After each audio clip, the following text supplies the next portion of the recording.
realization of what needs to be done to take our country back to the bases.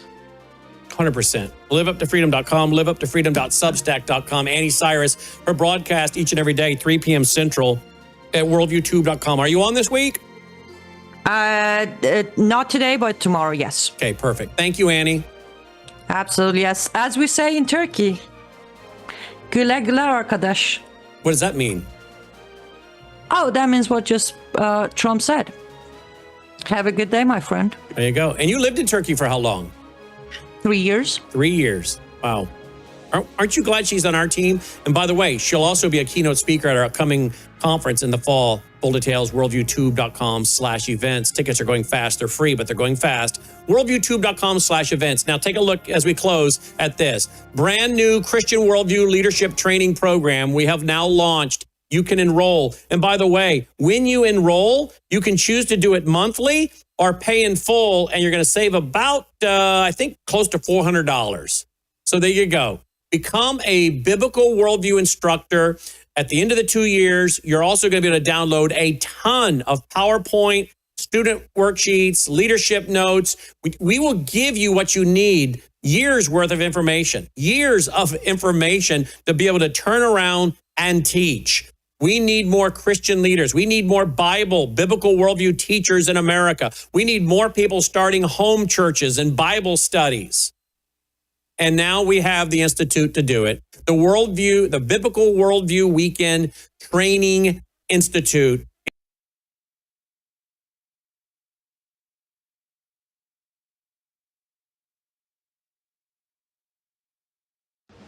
Colonel Rob Maness has a lifelong record of providing dedicated service to this nation. Having worked his way up from the enlisted ranks to full colonel, he served our country for more than 32 years.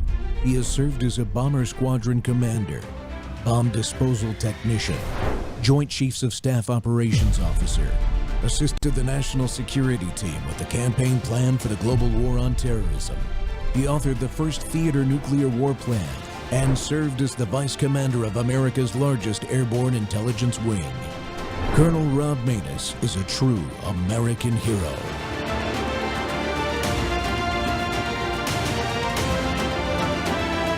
This is Rob Maness Live.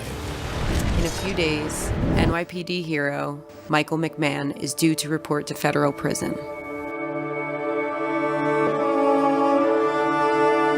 He committed no crime.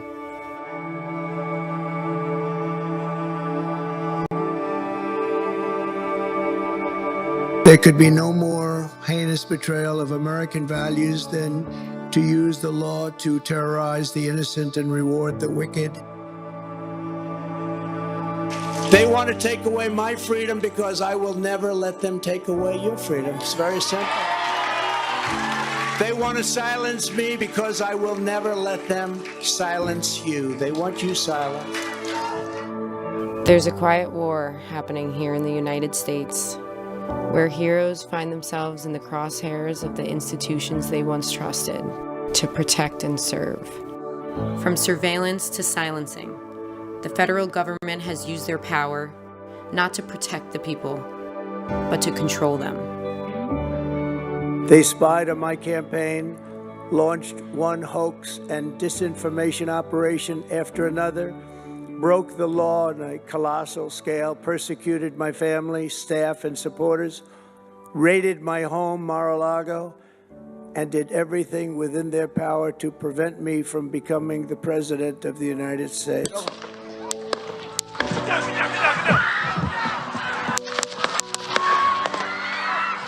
But in the end, the thugs failed and the truth won. Our predecessors turned this Department of Justice into the Department of Injustice. But I stand before you today to declare that those days are over and they are never going to come back. Under the Trump administration, the DOJ and the FBI will once again become the premier crime-fighting agencies on the face of the earth. Friends, welcome back to the Rob Maness Show. It's Training Tuesday, and we're live on Worldview Tube and X-Space's simulcast. Well, what you just heard is the beginning of a nightmare that should never have happened in this country. None of them should have.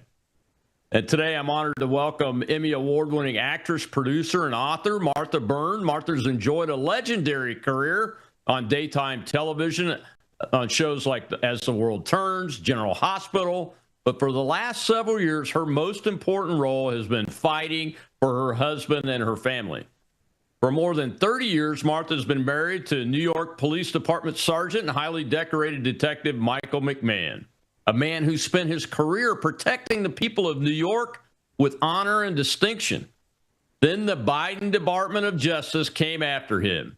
They weaponized the full power of the federal government against this decorated cop. Mike committed no crime. You just heard it. He was not given fair due process, and he was sentenced to 18 months in a federal penitentiary. Martha refused to stay silent.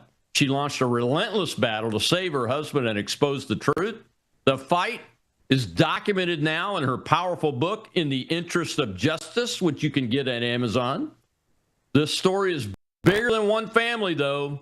It involves Chinese police connections, a Wuhan fugitive, and Clinton Foundation ties. It is yet another clear example, well beyond January 6th, of previous administrations' lawfare, corruption, incompetence, and contempt for the rule of law, and quite frankly, for you and me, our citizens. Martha, thank you for your courage in this fight. Welcome to the show. Thank you for having me. I'm honored to be speaking with you. We've met. I'm in awe of your service. Thank you for your service. We have a family of military, cops, firemen, first responders in our family. We are a generational family of service. So thank you for your service. It's strange to see that video that you played at the beginning, which makes me so emotional because it was right before he did go to prison, my husband. And we were fighting to the end, and unfortunately, he did spend some time there before. Again, it does have a happy ending with our wonderful president. Thank God for President Trump. But it's pretty emotional to see that now that we're on the other side of it, for sure. Yeah, I got emotional when I was researching for the show. I like to use cold open clips for every segment, and after reviewing about 10, I was like, "This has got to be the one," because it made me tear up and get misty eyed. Thank you. Yeah, because there's so much. Not alone, right? It's not just our family. It's a plague that has infested this country, and there's one case after another, after another, after another. I think me putting my foot to the gas pedal and never giving up for over 5 years was difficult, but it was necessary. I could never give up on my husband. He's a hero, not just a hero as in his work, but his contribution to our family and the society, and just taking him out of circulation in this planet to help others it hurt so many people. It really took away a lot of people's heroes in their own story. So that's a tragedy in and of itself. Yeah, it sure is. So let's go back to around the beginning of all this, Martha. When did you realize that something was not right here and the federal government had turned its full power on you guys? It wasn't just Mike, it was you and the family and the whole circle, really, probably around him. I think after his arrest, he was arrested October 28th of 2020, right before the election in 2020. And my husband's from the law enforcement. He had 78 medals. He never had a parking ticket. I mean, his career was incredible. He was a private investigator when this happened. He's a very successful private investigator. And the first thing you think is, well, let me talk to these are my people, these law enforcement agents. And he worked in federal cases as a PI, as a cop. Like, he wanted to talk, like, something must be wrong here.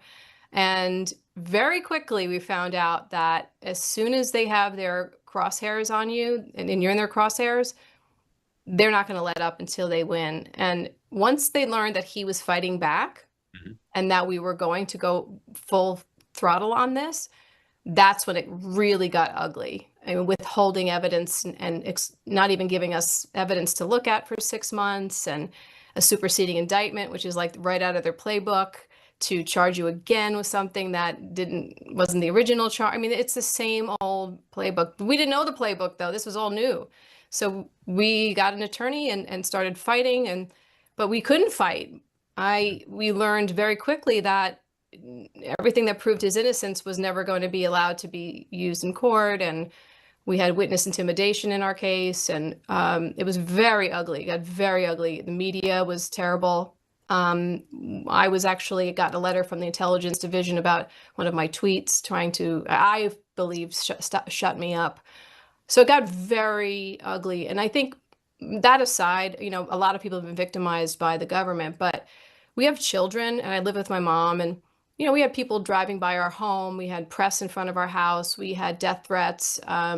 So when you find out that your own government wouldn't care if you got murdered and your children, that's a really hard thing to stomach for my husband, especially being in law enforcement. And his career was stellar. I mean, he was so, he had no, he was as clean as they come as far as that goes. You know, like he worked in the Bronx for his whole career. He worked in these very, very stressful and a lot of shootouts, you know, and his career was brilliant. And yet they tried to paint him as a criminal that would betray our country, which again, nothing about what he did was illegal, first of all, but also to paint him as a traitor and put him in the newspaper as like working for the Chinese government, which of course he would never do in the first place. But in this case, he made a few $1,000s back in 2016. I mean, none of it made any sense. So we're like, this makes no sense.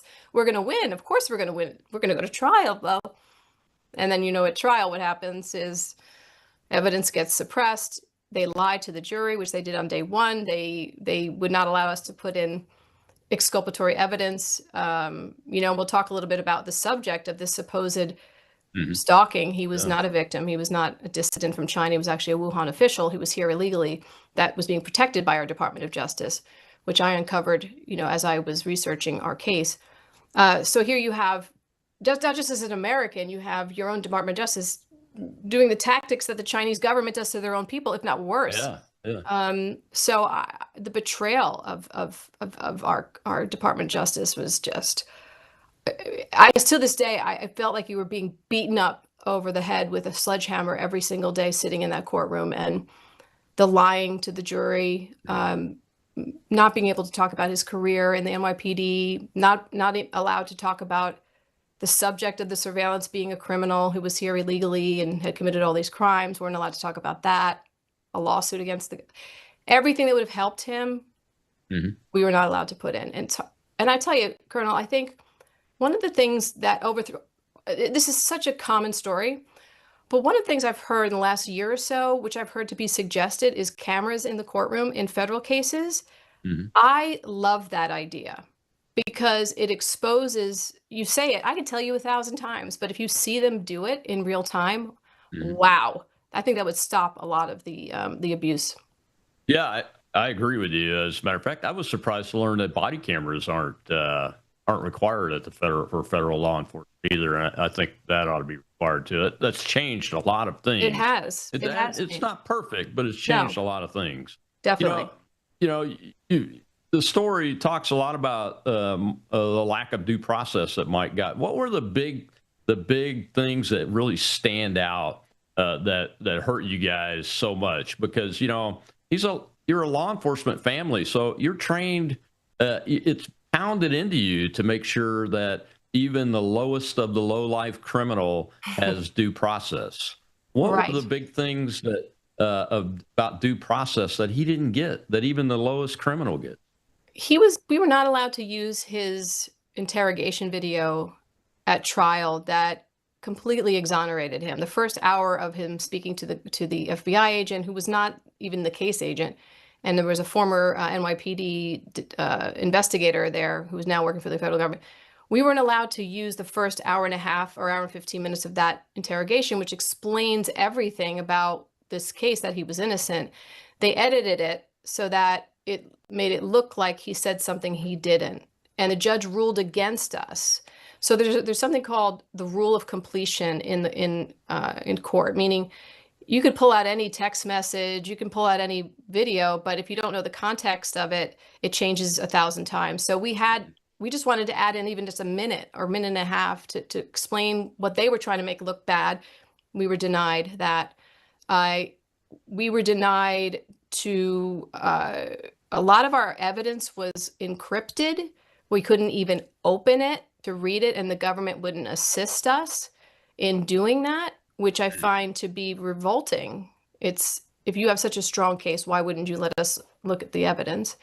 I think the idea that we couldn't ask the subject who, the subject was a Wuhan official, CCP official here illegally. He was sued for $30 million successfully for a civil lawsuit, which contained a lot of information in that lawsuit that exonerated my husband, meaning that he was here and stolen money, and my husband was hired for this particular case regarding a civil matter in 2016. We weren't allowed to use that civil lawsuit against, we weren't even allowed to talk about it. The amount of effort that went into not allowing us to use evidence that cleared him was shocking. The way they would spin legal private investigative work, for instance, surveillance. My husband was parked on a public street.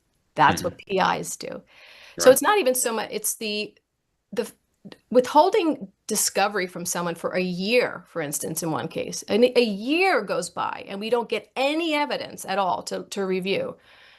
That's, how is that fair, by the way? And then sending it and it's encrypted and you can't open it, and you'd have to hire an IT person for $12,000 a month to even try. But even with that, Colonel, even with that, my husband was able to open up some of these files and see that they had been looking at all his other cases, which they should not have been able, not allowed to do. So what do we do, Colonel? We ask, was there a taint team? Was there a filter team on this case? Yes.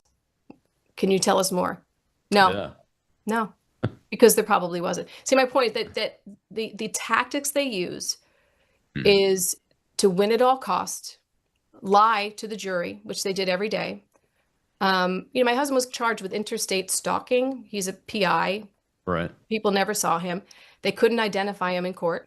All three of these people that supposedly he was involved in this crime. Is that him? No. Is that, no, never saw him. So my point is that it's, when I say due process, their due process, the government, they have a whole process. Right. Yeah. But, and I started asking questions, and I started doing media, and I started doing my research. I found so much evidence that supported my husband's case, meaning other private investigators that weren't charged with anything, that were involved in some Chinese cases that were nothing cases, never charged. Right. And they got very upset about that. So they really just put the screws to him. And look, you're hiring an attorney, you're paying what, $1,000 an hour. You got two attorneys, and they want to bankrupt you. And so, I think that definitely the interrogation video, which exonerated him, every single 302, which are these interviews with witnesses in these cases, exonerated my husband. They exonerated him, but the subjects that were interviewed, who some of them were Chinese, were gone. They fled the country. The FBI let them leave.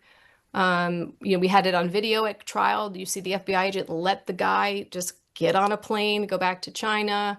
He came back. Yeah, it is so the gymnastics that they went through just to win this case, because it was China. I think that was part of it. And I think I talk about it in my book, that this was October of 2020, election, laptop, China, Biden's, it was like whack-a-mole. It's called like trying to put out every little fire. And I think I think my husband being arrested and having a big picture of him in the New York Post was part of the distraction campaign for the 2020 election, for sure. Because I know the many of the groups that I'm a civilian member of that watch China and try to call out the things, we're talking about Chinese police station being here. And I remember when this story broke, the big questions were, what's going on with that, with the Chinese police stations? And they got wrapped up into that. So we got to take a break, Martha. Yep. When we come back, we'll talk about how Mike's career was destroyed. See a little clip about that coming back in, and continue this conversation with Martha Byrne, actress, author, former producer, and a wife and mom who just wants to save her family. We'll be right back.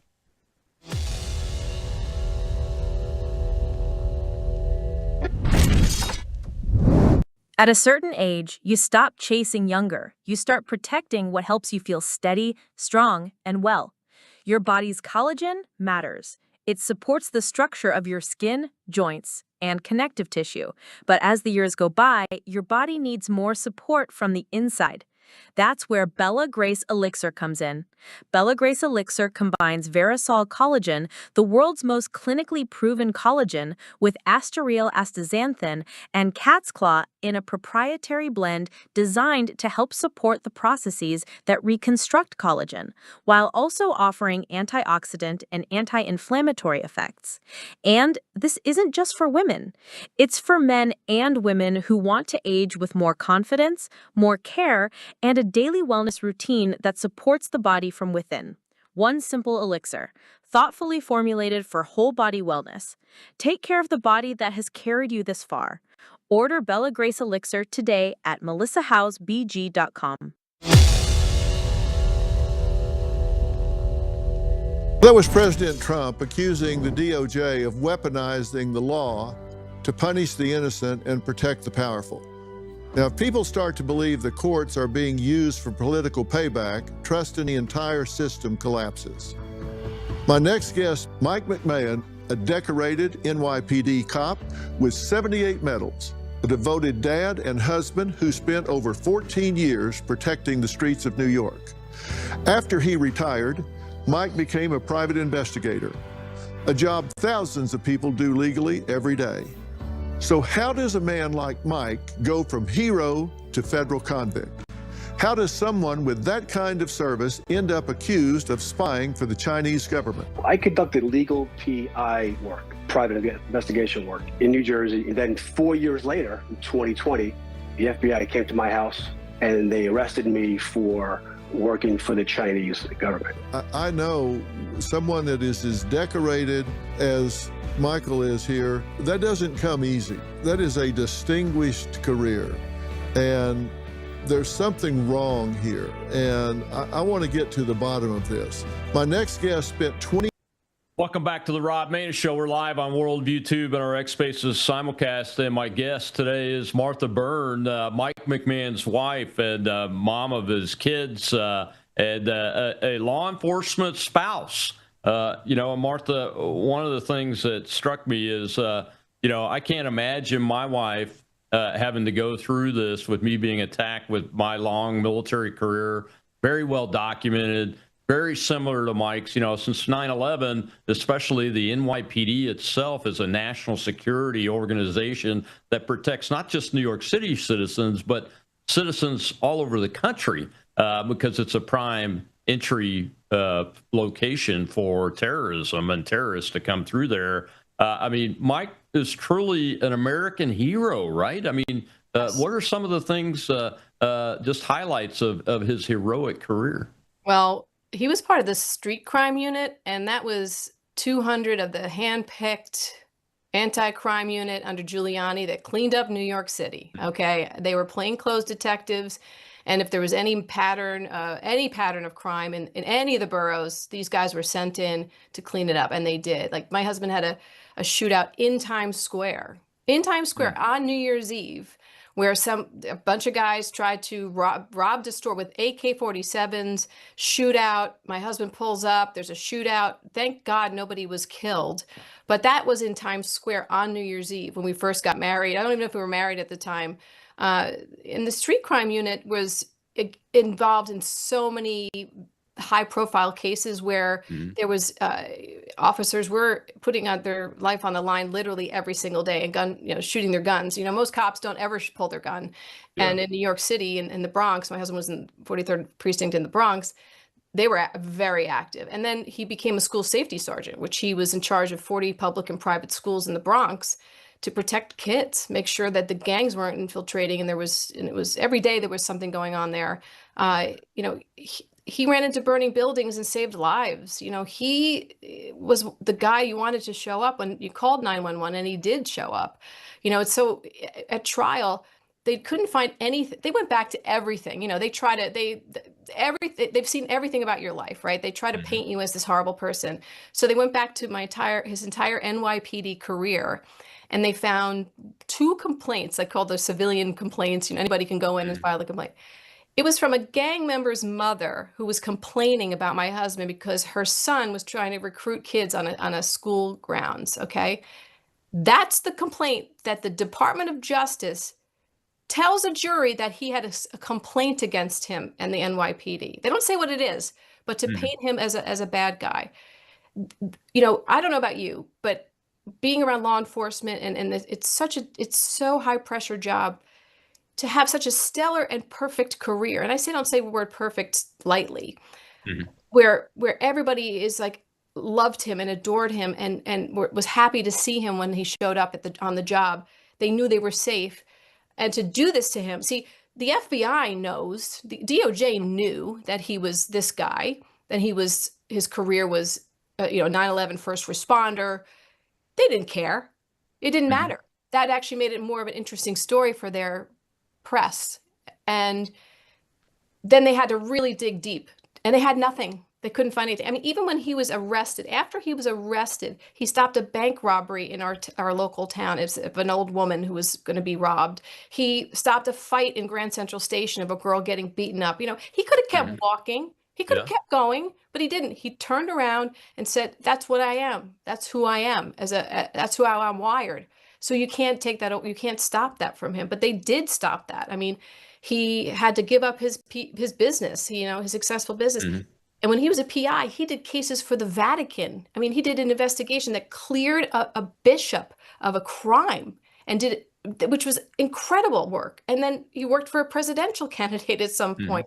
They took that away from him, not just for him as financially, that wasn't the issue. You know, we've been very successful. He loved the job. He worked part-time as a private investigator. He did it because after he retired at a career-ending injury on the job, he loved the job, so he kept doing it. So the fact that our government would think that he would sell his soul, put his family in danger with the Chinese Communist Party for $5,000. Could you imagine sitting around a table with the FBI agents going, how much money did he make? Oh, we think he made about $5,000. Oh, that's a slam dunk right there. That's a guy who's going to, work for the Chinese Communist Party. But the bottom line is, Rob, when he got this case, which was in 2016, he got a call from a New York-based company, translation company, New York, okay? He got paid through a New York company, okay? That is not the Chinese government, okay? He does some surveillance. He does some searches. Apparently, this guy had stolen money from a family construction business. He finds the guy's got houses, he's got cars, he has got the money, right? It's somewhere. Right. This is 2016. He tells the local police he's doing surveillance. Okay, he notifies local police. He brings 2 retired NYPD detectives with him who are now PIs to do surveillance. They notify the police. That was it. They made a few $1,000s. So to build a case out of that, because they needed an American, he was the only American that was arrested in this case. The rest were either Chinese low men on the totem or had fled the country, okay? Yeah. They needed an American. That is so vile to me, even though he was innocent, to make it a case. It's just to sacrifice our family and then to put him in federal prison. When he was found guilty, because everybody is, there was no evidence, it didn't matter. The judge sentenced him for 18 months, not because he committed any crime, she said, because he felt no remorse for the victim. That's what she says, the judge. But the victim was a criminal. The victim was a CCP Wuhan official. The victim was a criminal who violated laws in the United States of America, and and they knew it, right? So to put him in federal prison for 18 months, knowing he's innocent, this judge, and says, my children will be fine because they're adults. That's what she said. They'll be fine. They're adults, your children. Fantastic. It makes me sick. It truly it does. Just to be clear, I mean, he's a private investigator. He's following all the rules. He's not out there being a cowboy, right? I mean, Not there's at no all. cowboy in it all, right? No, they never asked Yeah. him to do. He would never do anything. He trust me. You think if they asked him to do something that was outside the box of scope of his work, he would first call he would have made was to the FBI, because that's what he would have done. Like, this is something's wrong here. You know, you're with two. See, we come to find out, or at least believe, that yes, there was the person that hired him. They didn't want him to do anything illegal. They were really looking for civil like money. And it turns out that that was true, that he had millions and millions of dollars in real estate. And I mean, his wife got her green card illegally and then bought a $1.6 million house cash in New Jersey. So what I think is they thought my husband knew something that he didn't. He just was doing his job. It was public information, you know. Right. So it's still shocking to me to think that our government sided with the CCP in this case. They protected our enemy, and they were willing to let my husband go to prison where he could have been killed every single day in that prison. They put him in a low security prison as a cop, where he was with gang members, murderers, rapists, child molesters. They put him in general population in Michigan. Wow. How do they do that? That's attempted murder when it's a cop. That's my humble opinion. That's unbelievable. We got to take another break, Martha. When we come back, I want to dive into this Wuhan issue, who this guy was, and there's some other connections that you wrote about in the book that you've uncovered, and I want to go through all of that in the second half of the show, because I don't think the American people, some probably know about this, but they need to really know what the heck is going on, because something, as Dr. Phil said at the opening, there's something very wrong here. And we've got to get to the bottom of it, even though Mike's been pardoned and all of those things. We've got to get to the bottom of all of these cases. That's why I'm doing one every day this week, folks. We'll be right back with Martha Byrne.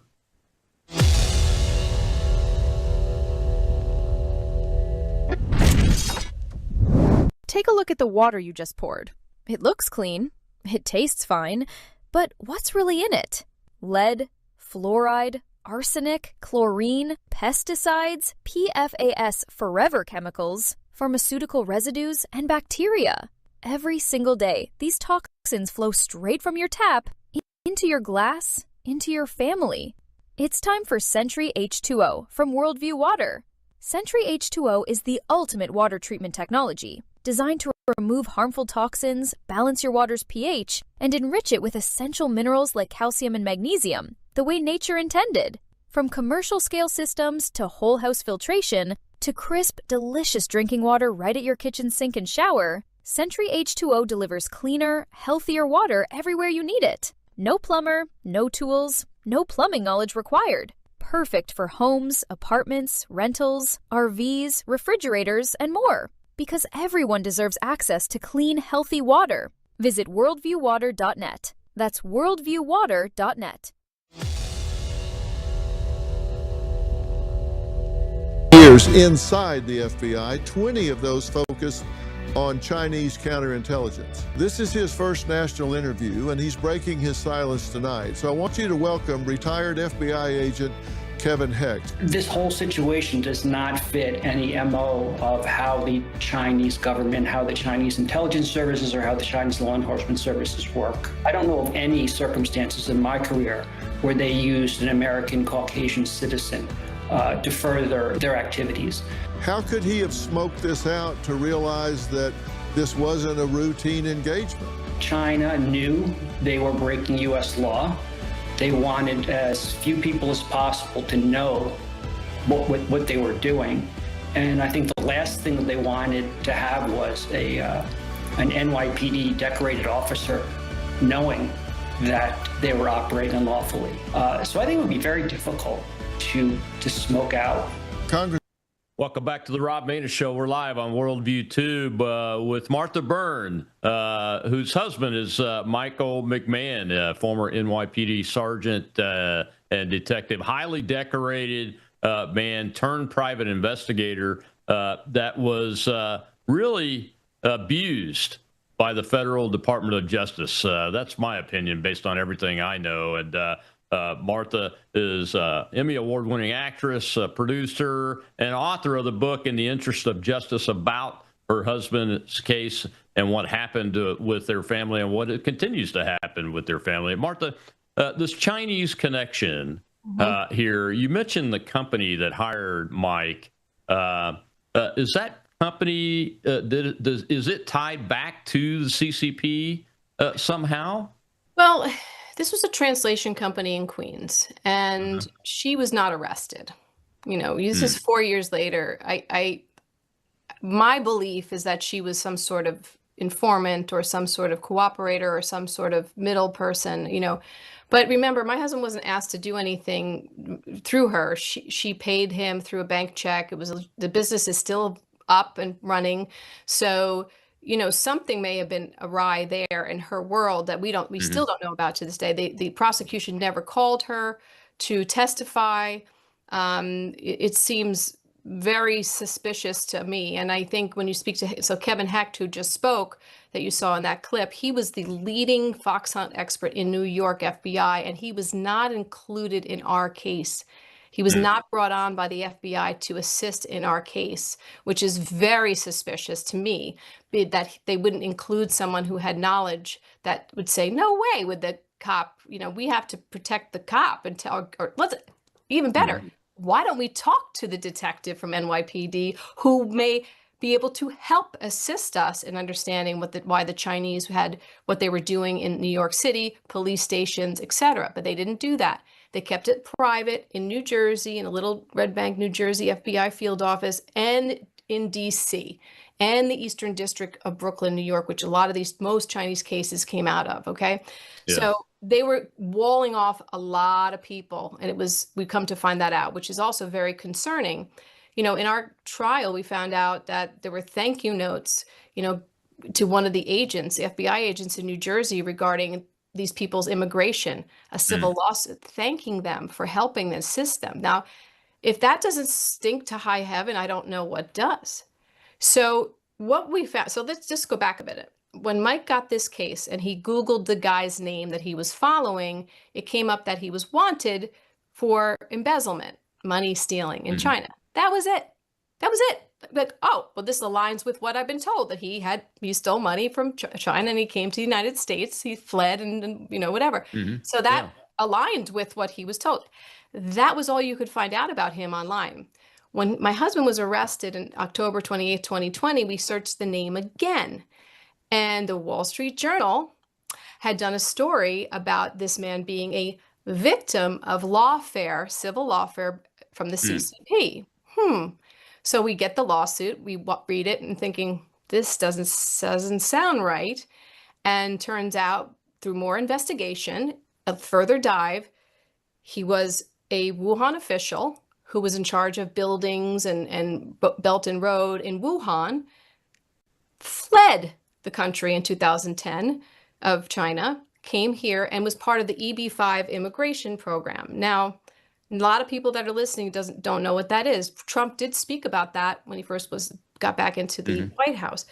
So you could pay $500,000 and you could get a fast track to a visa, but you had to have like 10 jobs in the United States. You had to, it was really supposedly to help build more business. Well, this man, his wife, and his sister-in-law were a part of this fraud.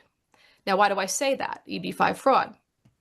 The same week, Colonel, the same week my husband is surveilling this gentleman in New Jersey, not knowing anything, our FBI has a search warrant application the same week in California listing him, this guy, as a fugitive who committed fraud, wire fraud, immigration fraud, the same week in 2017, but was never arrested. So, oh my gosh. Right? So two things can't be true at the same time. Is he a criminal or is he a victim? Okay. Unbelievable. And yeah, unbelievable. So I do a little digging further and I find out that his immigration attorney, who was from California, the same guy that my husband was following, she was arrested for a $50 million fraud case for immigration. $50 million documented, 50. She served 1 day in prison, 1 day, and she was connected to Hillary Clinton.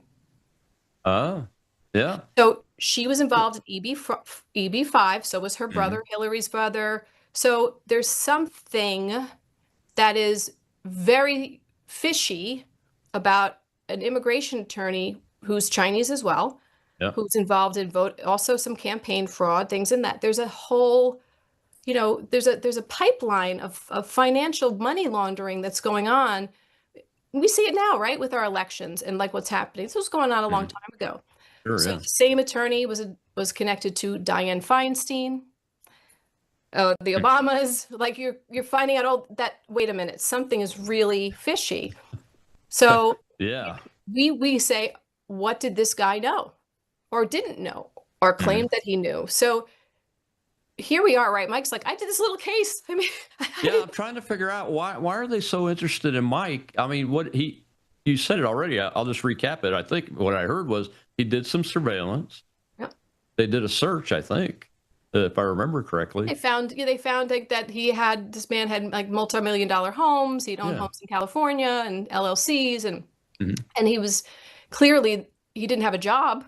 So, you hand over to your client, and says thank you very much, and you move on with your life.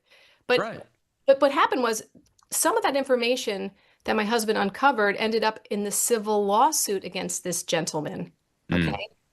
Which they won. They had a $15 million judgment against him by the time we went to trial. But our prosecutor stayed the case, put it on pause until we were after trial. And you know what happened after my husband was found guilty? That case in New Jersey was dismissed, impounded with prejudice. So a few weeks after my husband's found guilty, all of a sudden that lawsuit just goes bye-bye. This $30 million lawsuit goes bye-bye. If that's not a quid pro quo, I don't know what is. Did he testify so that the civil lawsuit would... We tried to bring that up, and it was, we were not allowed to talk about it. Are you getting any favor? And he says, I don't believe that I am getting any favor. In Chinese, by the way. So Mike, the charge that they convicted Mike on, what was it exactly? Failure to register as a foreign agent. FARA. Okay. And, that was being used with Michael Flynn. It was being used with, that was like the catch-all that in 16, 17, 18, they were starting to use this as a... But we've heard, we found a podcast of someone who worked in the intelligence division saying, we decided that it would be a good statute to use criminally to kind of go after people. It's like, wait a minute. It's either a $200 filing with the online, or it's federal prison. I'm sorry. But as you may know, is that when Pam Bondi got in, she clarified FARA because of our case, I believe. And the James Comer's Oversight Committee did a full report on the CCP about every agency, every federal agency. The DOJ got a failing grade regarding the CCP because they put our case in there. It was not FARA. He is a private investigator doing his work, and they just went off on them, which was great. But he still went to prison. So it's like either you're and stalking, interstate stalking. He never left New Jersey, first of all. The man never saw him. There's no police reports. He never called the police. There's no video of anyone following this guy. No photographs. Nothing. I don't know about you. No witnesses were called. Nothing. To testify to Nothing. On the first day of trial, they put up a picture of a mall. In the criminal complaint, it says my husband witnessed a public meeting of this man with his father. He's like, I have no idea what they're talking about. At trial, they put up a picture of a mall to make it look like my husband took that picture, and it had electric vehicle chargers in it. We're like, wait a minute, they didn't come out until what year? It never happened. We had someone, their own witness said, Mike McMahon was never near a mall. The data on their phone shows that he was never even near that mall. So they made it up. They lied to the jury that my husband did that. Can you imagine? Even with data, like cell phone data, that he wasn't even there. They just made it up. I mean, this is disturbing. Well, we've seen that in other cases, like the pipe bomber case. I believe some of the new information in the pipe bomber case is just made up because they're ignoring metadata and tracking data from the cell phone data that they originally said was corrupted in that area. But it turns out it's not. I mean, the lying is the part that's really concerning because, you take a guy like Mike and there's no indication that the Chinese are connected even to the company that hired him, the client that he was working for as a PI. All of his paperwork is right as a PI. The procedures he used, I mean, he even called the police to let them know, which is probably, I'm assuming, is part of the procedure you use as a private investigator when you're going to surveil. Safer. Yeah, it keeps everybody safe. Yeah. Exactly. And then he gets hit with a FARA violation and interstate stalking. The FARA part really confuses me because I can't figure out how did they connect him to the Chinese? Because of the victim?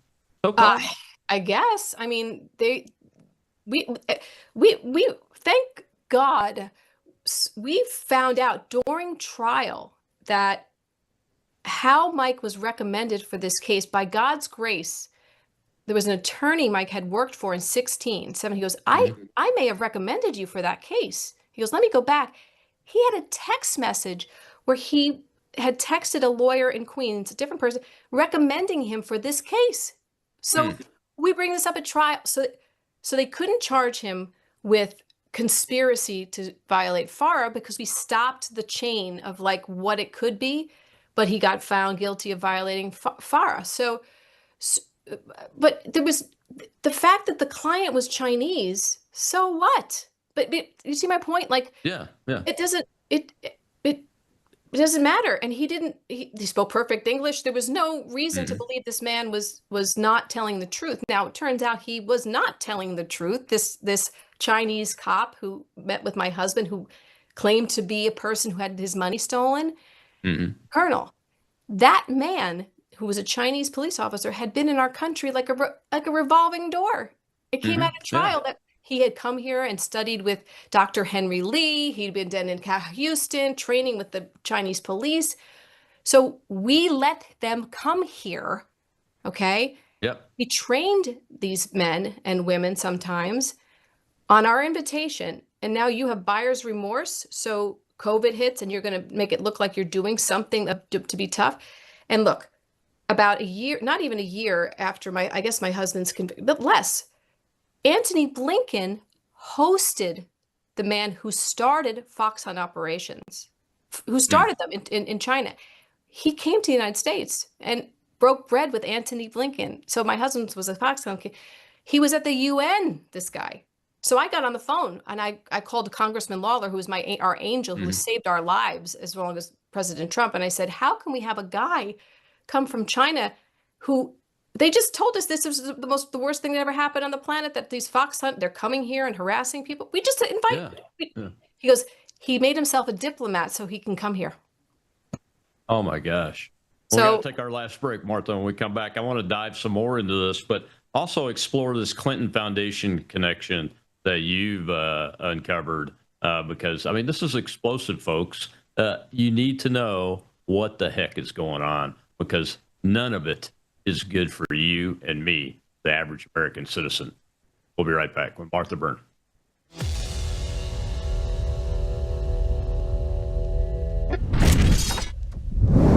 News is moving faster than ever, and so are we. Worldview Tube brings you 24/7 live stream coverage and now real-time alerts when it matters most. Once you have the Worldview Tube app installed, exit the app and navigate your way to Settings. In Settings, locate the tab labeled Notifications. Select the Notifications tab. Scroll down until you locate the Worldview Tube app icon.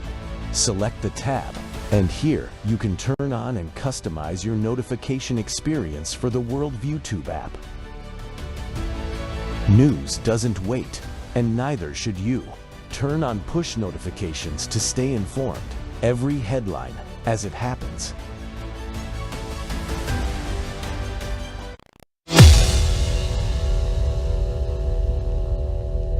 Mike uncovered in New Jersey weren't just anyone. They were Chinese officials tied to Wuhan, protected by the FBI, with a suspiciously long list of donations to the Hillary Clinton Foundation. The real question, who did Mike find that he wasn't supposed to? And why is the Biden administration shielding foreign criminals criminals instead of protecting Americans.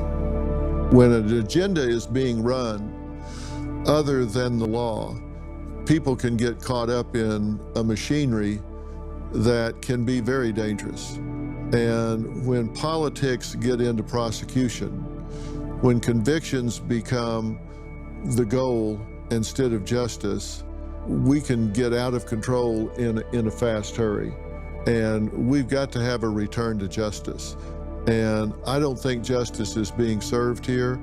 And I think everybody that sees this should be outraged. I feel beat.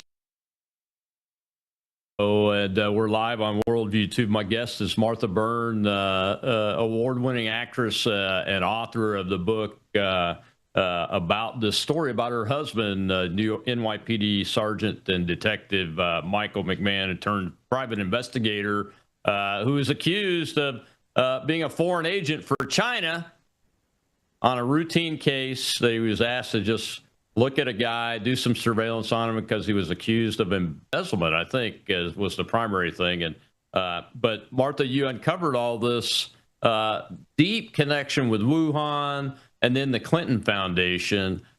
What do you think is going on here? I mean, what did the facts show you that's going on here? I guess instead of your opinion, what are the facts showing? The facts show that the subject, who has been proven by the FBI to have committed immigration fraud through the EB-5 visa program, it's documented. I mean, it's even in the search warrant in California in April of 2017 that he got a false green card. So did his wife. And you can't get a visa if you have a false green card, first of all, and invested $1 million cash into this program to get their fast track. Now, that was in 16 that they did that, but then was it 16? Anyway, it doesn't matter. When Trump got in, when Trump got elected in 16, everything went to haywire, right? Because that was kind of turned on its head. So what happened was we found out that in researching this man that he had donated to Hillary Clinton. Now he's a wanted fugitive from China, from Wuhan, and he's donating these. There's a pattern of donations, amounts to Hillary Clinton's presidential campaign back in 16. And then you research a little further. In WikiLeaks, there's emails from this immigration attorney who was arrested with John Podesta, talking about how she can get money from Chinese to part of the campaign, to raise money for the campaign. And it's documented in WikiLeaks. So we're putting the pieces together thinking, okay, did this man, this whole EB-5 program was part of some sort of political, but I believe money laundering process. I mean, we found out that even FBI buildings in San Diego were built with EB-5 immigration money. It's like, what's really going on here? Why are we using Chinese money to build our most secure FBI facility? And actually, it is in the country. It holds all evidence, things like that. So it doesn't make any sense. I mean, none of it makes sense except when you start realizing that it's all about the money, right? And Hillary Clinton's brother had an EB-5 project that was fast-tracked by Mayorkas in Virginia. It's well documented. There was an OIG investigation into that, and nothing happened. But strangely enough, right before Hillary ran for the election in 2016, her brother shut that EB-5 program down. So there's definitely a lot of people making a lot of money. And when you look at China became the #1 by like 80%, using the EB-5 program to either set up fake companies, fake, citizenship, they abused this opportunity and then some. So I think if the FBI knows that he's involved in Wuhan, and our government was negotiating to send him and his wife back year after year. So they knew he was a criminal. They were discussing sending him back. It's well documented. I'm not saying anything that's not public. And yet, I'm sorry, if he's a dissident and a victim, we're not discussing sending him back. Like, our government's not like, okay, no, they protect dissidents here. They give them security. They move them sometimes to protect. No, this guy was very comfortable. He walked into that courtroom with a $4,000 suit and just went right. He controlled that courtroom, and it was as clear as can be. And not one person from the media covered his testimony. Okay, not one person was there to say, maybe I want to hear what this guy says from Wuhan and see what he has to say. Nobody. So it's the media. They're complicit. And sadly, they were protecting whether he played them or he was part of them is yet to be determined. But, our judge knew, absolutely 100% knew about this man's background. The day of Mike's sentencing, a letter came from a very high person who knew a lot to the judge saying, we're very concerned that this subject is still working for the CCP and still an asset for the FBI. This should be stopped immediately, and it was completely ignored. Wow. Yeah. So I guess Hillary Clinton's loss really disrupted a lot of things, huh? It sure did. This money train just went to a screeching halt. But the programs were already in process. Yeah. You can't donate to you. First of all, you have to be a citizen. Second of all, but a wanted fugitive is. And having communications with the campaign, the immigration attorney in the EB-5 having communications with her campaign about getting Chinese money to, help raise funds. It stinks to high heaven. And I think you're right. What happened was once Trump got in, they had to have a scapegoat. My husband was 100% a scapegoat about the China issue because on October 28th, 2020, when he was arrested, there was letters of support to the Biden administration and to the Trump administration to keep Christopher Wray in office no matter who won. The same day my husband was arrested, okay? It was all about China because Trump was like, we're not doing enough on China. We're not doing enough on China. So that checked a box. And with Biden, it was like, woof, they're in bed with China. We got to make sure we look like we're doing something on China. It's in the book. Like, people can read the book and go and see what I found and make their own decisions. But it's too coincidental that on the same day we're trying to keep Christopher Wray in office, John Demers, who was, intelligence, going out there saying things that were totally wrong. The media playing along with it. I have a absolute proof in my book about how the media was being used by our government to fake a fake story. They never talked about my husband's heroism. The press never talked about his history as a hero cop. Never one story, not one story. And not just to add, my husband was pardoned by the president, thank God. But the case was also completely vacated this past March by the Second Circuit of New York, thrown out, like completely moot. So it is one of the worst displays of abuse of our justice system, I would think, on record in the history of this country. And that says a lot. Oh, yeah. Do you think that, or I guess my question should be, did you find and put in the book a connection to the Wuhan virus issue that we were grappling with at the time? I think that COVID gave the Chinese criminals, whether they were here or abroad, anywhere, opportunity to become valuable to our government.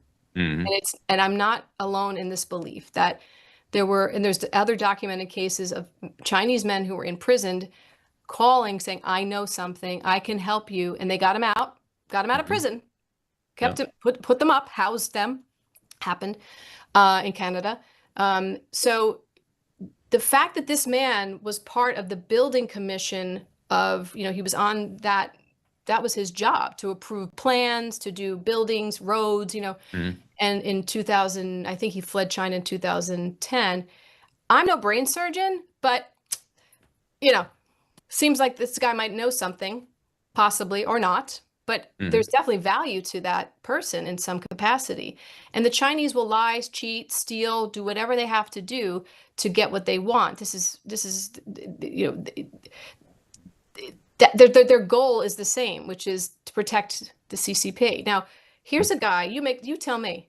He's wanted by the CCP, allegedly. He's wanted, right? For this embezzlement. He stole 137 million apparently from China, allegedly. But yet he seems very comfortable. So to me, anytime I've seen a Chinese dissident who's been interviewed, who's been, really scared to death about, speaking out against the government here, when they're here, it doesn't look like that to me. I don't see, and Either he used his because he was ready to be put out, leave. So Yeah. so this is extremely important. On October 7th of 2020, in the civil lawsuit against him, the New Jersey Civil Court said, "We have been waiting and waiting years. You're supposed to turn over documents to us, to this case, for years, and you're stalling and you're stalling and you're stalling. You have 21 days to turn over those documents, or we're ruling against you, basically, in the 30 million." What happens 21 days later? My husband got arrested. To the day. And what does he do, this man? What does he do? See, I told you I was being harassed. But guess what happened, Colonel? The civil court said, that doesn't prove anything. We're going forward with this civil lawsuit against you. So he's like, now what do I do? They were really up against him in the civil New Jersey case. He was guilty. I mean, there was plenty of evidence because he was found guilty. So he had a lot of, remember, he had connections with the FBI. We saw the emails, we saw the communications between them. And I'm sorry, if you're communicating with the CCP Wuhan official, you don't care about our country. You're not on our side, to me. Yeah, so, and the FBI protects those confidential informants or confidential human sources, et cetera. I mean, that's part of their DNA. Yeah, protect, but you don't assist. There's a difference. Yeah, well, they've gotten to do that now, too. Yes. So we got about 30 seconds left, Martha. Go ahead and tell folks where they can get the book again and find you on social media, those kinds of things. And what's Mike doing right now? What's he doing? Right now, he's outside. Thank God he's home, and he's going to, back to work. He's going back to work. He's going to get back to who he is. I mean, he took a lot away from our family. But he's so grateful to my Congressman Mike Lawler, to the President of the United States. God bless him. He saved our lives. Yeah. He saved our family. And you can go on Amazon and get the book and read for yourself what we went through. But we had a lot of faith. We really have God on our side, thank God. And we're going to Martha Byrne 10 on X. You can see, and I do post a lot of things, and I really appreciate. We really, really appreciate the support. And someone said to my husband, "Aren't you angry?" And he goes, "I'm grateful." My husband said, "I'm grateful for all the support and the love that has come my way to free me and give me justice." So we're grateful. We're blessed. Our kids are healthy. My son even became a police officer. So we're doing okay. Well, I'm glad. I am grateful. My family's grateful that you guys have the courage to stand up and tell this story and continue to tell it, because we all need to hear it. And I just want to thank you very much for coming on the show. Thank you. God bless you. God bless you. And again, thank you for your service. God bless you. Hero, sir. Appreciate it. Hope to see you all again soon. Well, tomorrow is Whistleblower Wednesday here on the Rob Maness Show, and we'll be talking to Jeremy Harrell, American veteran, disabled, that has been drugged through the ringer about his disability payments because he was volunteering to help other veterans that are in need and in danger of doing things like committing suicide. I'll see you then, right here on Worldview Tube.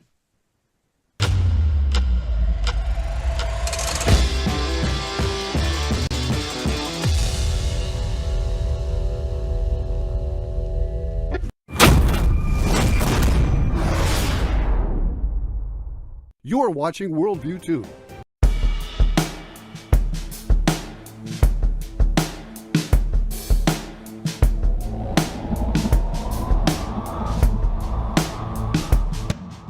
Welcome to the NBW Ministries podcast, advancing the clear, accurate, and urgent gospel message. Your host, Dr. J.B. Hickson, is an author and pastor who provides commentary and insights on current events through the lens of Scripture.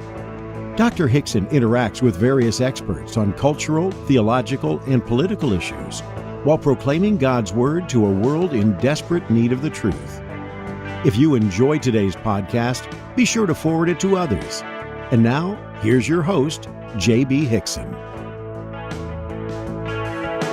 Good morning, friends. It's J.B. Sitting here in my studio under the sky, nestled neatly beneath the tall timbers of colorful Colorado.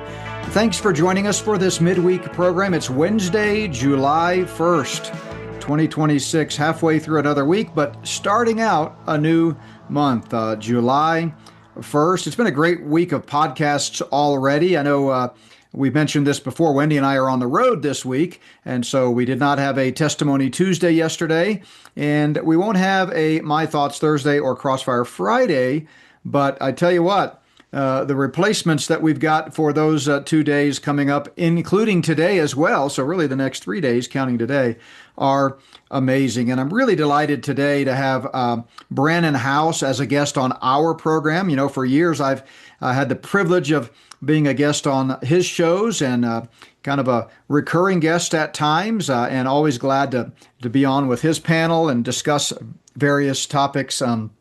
So grateful for Brannon. I followed him like many of you for years, and what a great contribution he is making through his ministry there to the body of Christ. So if you don't subscribe or follow Brannon Howse, Worldview Tube, check it out on YouTube or many of the other channels. But we'll bring you my interview with Brannon Howse here in just a moment. He's got a new book out. I'm not sure if it's actually out for purchase, but you can certainly pre-order it now, and it'll be out soon, on the Book of Revelation. It's a 2-volume commentary on the Book of Revelation, and I wanted to have him on our show to talk about it. And so we're calling this the Book of Revelation in 45 minutes. We chased a lot of rabbits and talked about a lot on this show, but I love Brannon and just really appreciate what he has to say. So